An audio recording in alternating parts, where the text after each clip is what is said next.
सावधान। लेकिन हाथी भी एक दिन मुक्ति चाहता है, मौत से बचना चाहता है और कहता है मौत यदि आए तो मेरी मुक्ति हो जावे, और नहीं तो मौत मत देना, मौत मत देना। वो भी मौत से डरता है।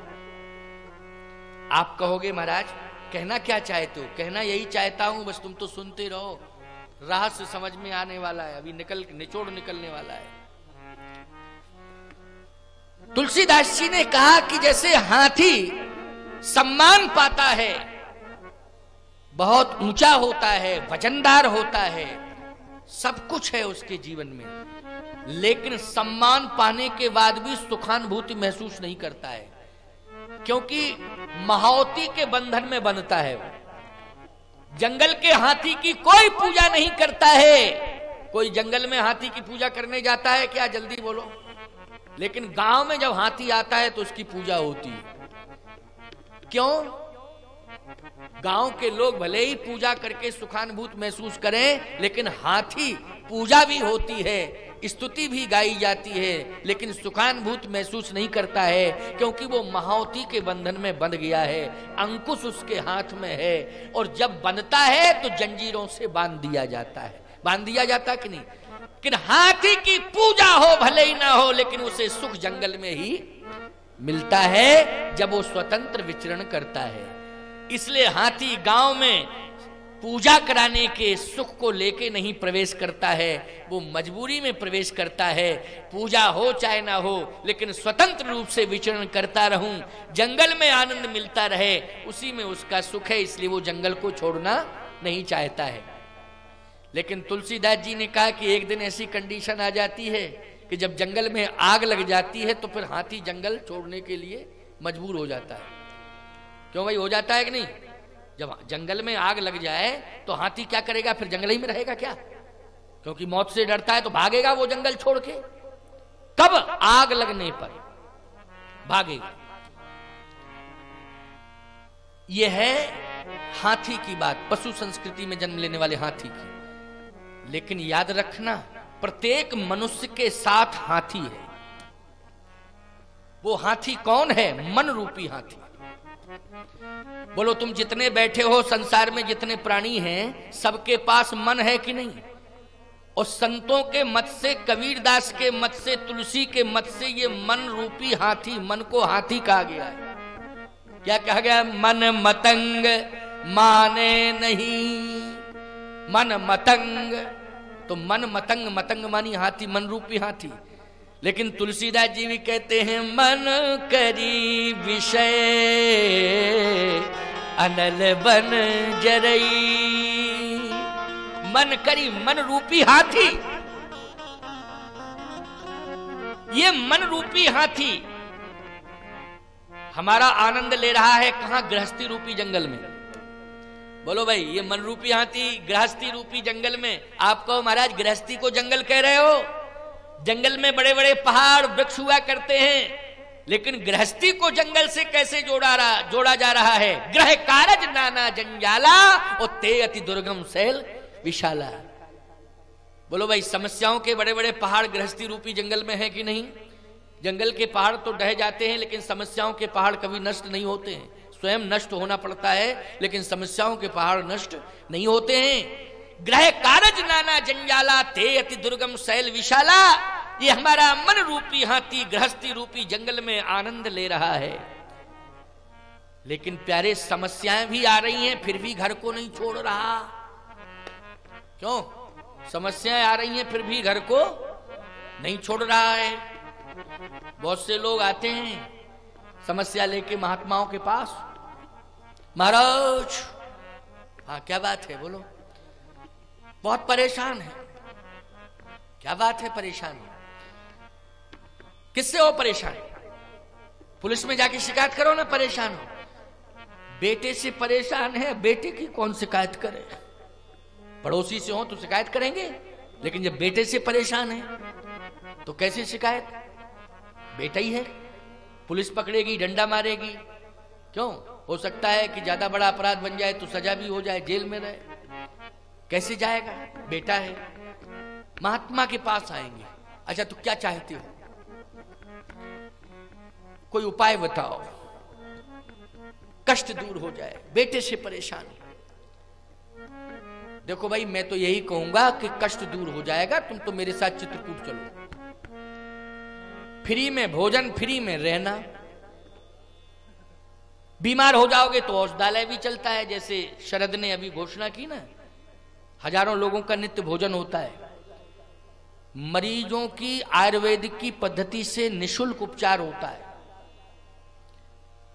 निशुल्क, और गौ सेवा और निशुल्क आवासीय व्यवस्था, सब कुछ निशुल्क है आश्रम में। जो तुम लोग देते हो सब आश्रम की सेवा में ही तो लग जाता है, और आश्रम की सेवा में लगता, आश्रम तुम्हारी सेवा करता है। अरे भाई, भोजन करा रहा है, ठहरा रहा है, तो सेवा किसकी हुई? तुम्हारी हुई, तुमने दिया, तुम्हारी सेवा हुई। इसलिए बार बार इस बात को कहा जाता है कि सेवा में सहयोगी बन जाओ। ये जितने भी चित्रकूट में भिखारी भीख मांगते हैं, उनको सुबह शाम भोजन कामतानाथ मंदिर में ही मिलता है, और 10-20 नहीं, सैकड़ों की संख्या में भक्तों संतों के साथ हजारों की संख्या में भोजन प्रतिदिन होता है। रोगियों की सेवा, गौओं की सेवा, अतिथियों की सेवा, दरिद्रों की सेवा, संतों की सेवा, बहुत से सेवा प्रकल्प खुले हुए हैं। इसलिए मैं चाहता हूं कि आप सेवा की सदस्यता स्वीकार करें। घर में आप सोचेंगे कि हम 10-20 संतों को भोजन करा दें, 10-20 ब्राह्मणों को भोजन करा दें, तो शायद साल में 1-2 बार ही करा पाएंगे, 1-2 बार, क्यों? लेकिन जहां संत ब्राह्मण दरिद्र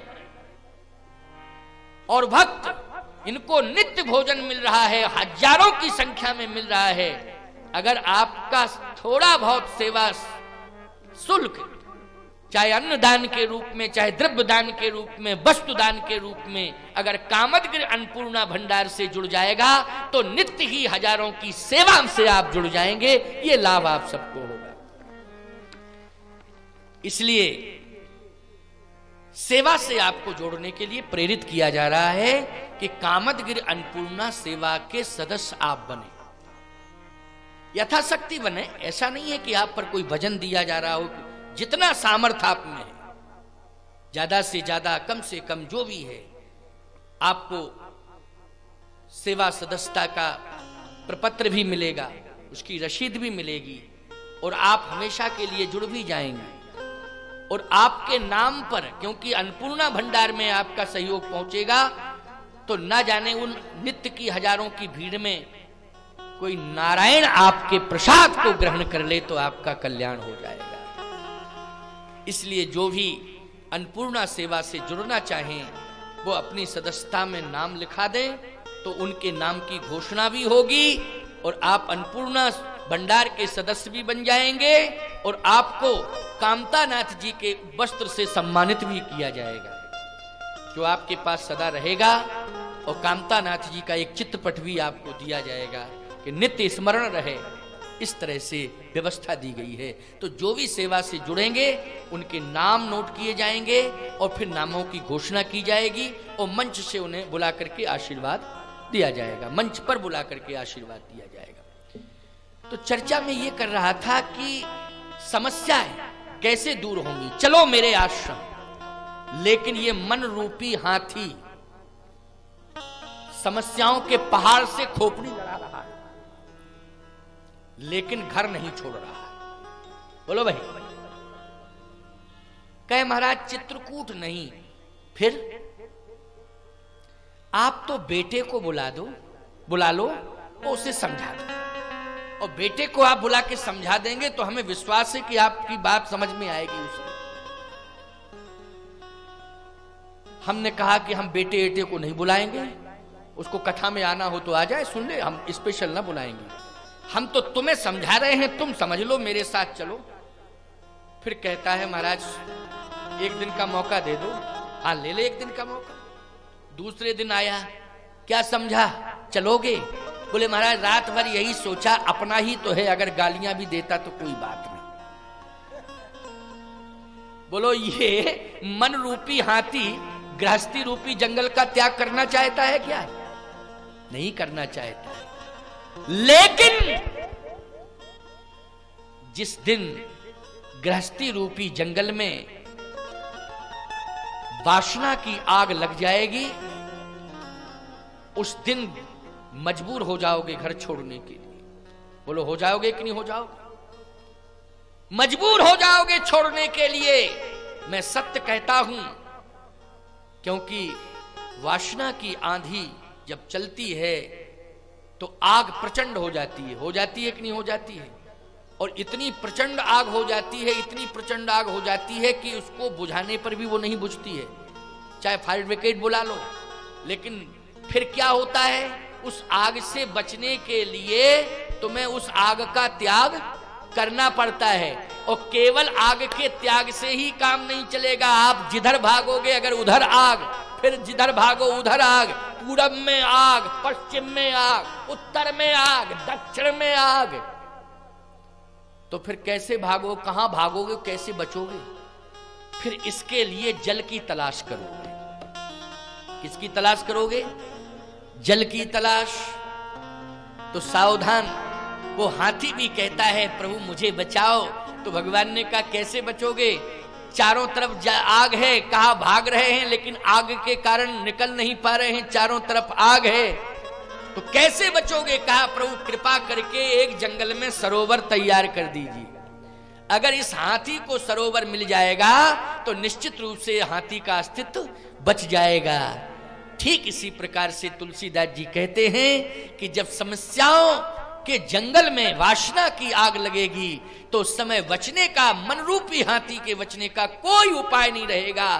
केवल यही उपाय होगा कि राम कथा रूपी सरोवर में अगर मन रूपी हाथी स्नान कर लेगा तो इन समस्याओं से बच जाएगा, वासना की आग से बच जाएगा, और उसे मुक्ति भी मिल जाएगी और भक्ति भी मिल जाएगी। मुक्ति और भक्ति दोनों। इसलिए मन करी विषय अनल बन जरई,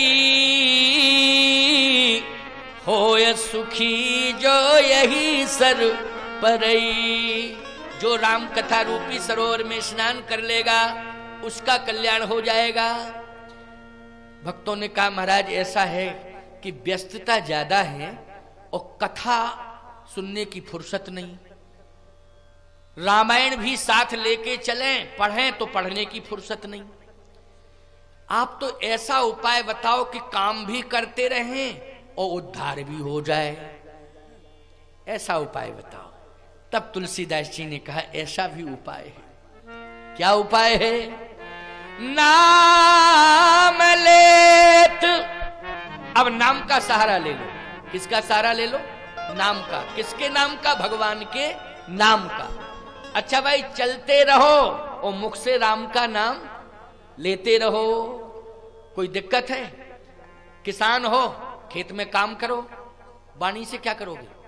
गुटखा चबाएंगे, तमाकू चबाएंगे, थोड़ा टाइम मिलेगा तो सिगरेट पिएंगे, बीड़ी। एक बात बताओ, गुटखा तुम गधा को एक आध बार खिला के बताओ, हजारों रुपया हम आपको देंगे, हजारों रुपया जितना मांगोगे उतना देंगे, जबरदस्ती करके खिलाओ उसको गुटखा। वो खाता है क्या? बोलो जल्दी। आपने कहा नहीं खाएगा। गुटखा गधा भी नहीं खाता है? गुटखा मानी तमाकू का गुटखा, जो कई मादक पदार्थों से संयुक्त होता है ना गुटखा, उसकी बात कर रहा हूं, रामायण के गुटखे की बात नहीं कर रहा हूं। नहीं गलत सलत समझ जाओ। अच्छा बोलो वो नहीं खाएगा? जरा बीड़ी पिला के दिखाओ थोड़ा सा, थोड़ा एक थोड़ा सा। गधा नहीं पिएगा, बीड़ी पिएगा? ना गधा बीड़ी पी रहा है, ना गधा गुटखा खा रहा है, लेकिन तुम लोग गधा से बदतर हो रहे हो हैं? समझ में नहीं आ रहा है क्या कर रहे हो?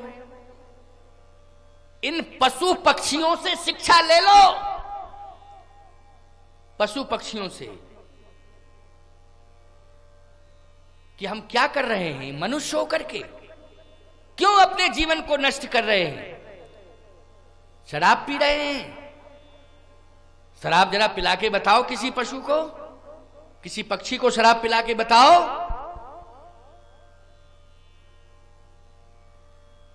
मनुष्य होकर के जो काम पशु पक्षी नहीं कर सकते वो तुम कर रहे हो। बोलो धिक्कारना पड़ेगा कि नहीं? धिक्कारना पड़ेगा।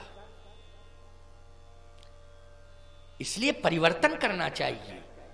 ये नहीं कि महाराज अब तो हो ही चुका है, अब तो कोई बात ही नहीं, अब वो तो एक बार तो 100 बार, नहीं, गलत। महर्षि वाल्मीकि रत्नाकर डाकू थे, लेकिन महर्षि वाल्मीकि हो गए। बोलो परिवर्तन करने पर हुए कि नहीं? श्रेष्ठ महात्मा, संसार को परमात्मा रास्ता बताता है, वाल्मीकि जी ने तो परमात्मा को रास्ता बताया है। बताया कि नहीं बताया? कितना बड़ा परिवर्तन हुआ, अद्वितीय परिवर्तन हुआ। इसलिए मैं कहना चाहता हूं परिवर्तन करो। एक ही उपाय है, काम करिए। आप हाथों से काम करिए, आंखों से देखिए, कानों से सुनिए, लेकिन मुख से फालतू की बकवास मत करिए।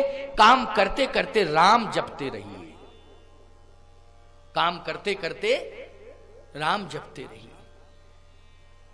देखो उद्धार होता है कि नहीं होता है। काशी जाने की जरूरत नहीं पड़ेगी, गांव में हो जाएगा, गांव में उद्धार। काशी जाने की जरूरत नहीं पड़ेगी। क्यों? जहां शिव है वहीं काशी है। जहां राम का नाम लिया जाता है वहां शिव उपस्थित होते हैं, और जहां शिव उपस्थित हो जाते हैं वहीं काशी बन जाता है प्यारे। इसलिए मुक्ति अवश्य होगी, इसमें संदेह नहीं, मुक्ति अवश्य होगी। काशी गांव को क्यों नहीं बना रहे हो? अपने गांव को काशी बनाओ। राम कथा जिस गांव में होती है, राम का नाम जिनके लोगों के द्वारा लिया जाता है, उनका घर, उनका गांव काशी बन जाता है। बोलो बन जाता है काशी कि नहीं? क्योंकि विश्वनाथ वहां उपस्थित हो जाते हैं, विश्वनाथ सदा रहते हैं। तुलसीदास जी ने कहा, मैं काशी विश्वनाथ भगवान को साक्षी करके कह रहा हूं, चैलेंज के साथ कह रहा हूं। नाम लेत भव सिंधु सुखाही, और करहो विचार सुजन मन बाही। नाम लो, राम का नाम जिह्वा पर, राम की कथा कानों से सुनो। जहां सुनोगे, जहां बोलोगे वहीं काशी हो जाएगा, कल्याण हो जाएगा। इसलिए तीर्थों में जाते हो, जाना चाहिए। तीर्थों में जाना धर्म है, ये परंपरा है, इसका निर्वाह होना चाहिए। लेकिन प्यारे, माँ बाप बूढ़े हैं, तुमने तीर्थ भेज दिया, सोचा कि माँ बाप की तरह बूढ़े हम हो जाएंगे तो हम भी जाएंगे तीर्थ, हमारे बेटे हमें भेजेंगे, ये भाव रहता है। लेकिन प्यारे, हर तीर्थ तुम्हारे पास हर पल हो, हर क्षण हो, ऐसा उपाय क्यों नहीं सोच रहे हो?